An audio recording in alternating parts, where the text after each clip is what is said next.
السلام علیکم۔ بیت اللہ کے اندر تکبر کی وجہ سے میں فقیر ہو گیا۔ ایک بزرگ نے بیان فرمایا کہ میں نے ایک شخص کو مطاف میں دیکھا کہ اس شان کے ساتھ طواف کر رہا ہے کہ اس کے پیچھے خدام ہے، اس کے لیے راستہ صاف کیا جا رہا ہے، دکو بکو کے ذریعے طواف کرنے والوں کو ہٹایا جا رہا ہے، لوگ گردن اٹھا کر ان کو دیکھ رہے ہیں۔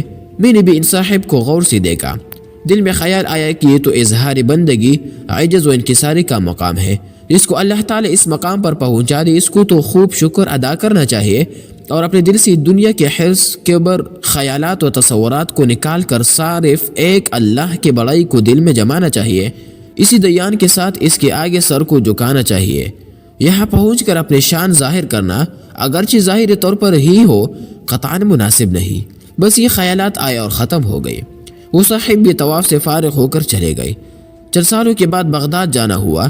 وہاں ایک پل کے کنارہ ایک فقیر پر نظر پڑی جو ہر گزرنے والے سے بھیک مانگتا پھر رہا تھا۔ لوگ اس کو حقارت کی نگاہ سے دیکھتے اور گزر جاتے۔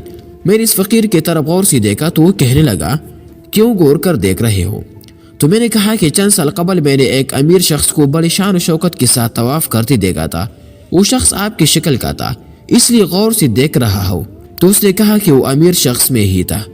میں نے اس عبودیت کے مقام پر تکبر کیا، اس لیے اللہ تعالیٰ نے مجھے یہ سزا دی کہ مجھے مخلوق کے سامنے ذلیل کیا۔ آج میں دن بھر لوگوں سے بھیک مانگتا ہوں اور ذلیل ہوتا ہوں۔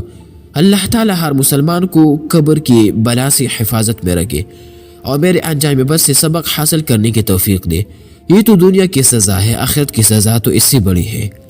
حدیث شریف میں آتا ہے کہ جس کے دل میں رائی کے دانہ کے برابر قبر ہو وہ دخول جنت سے محروم ہوگا۔ اس کے علاوہ بھی عجب و کبر پر وعید مذکور ہے۔ فاعتبروا یا اولی الابصار۔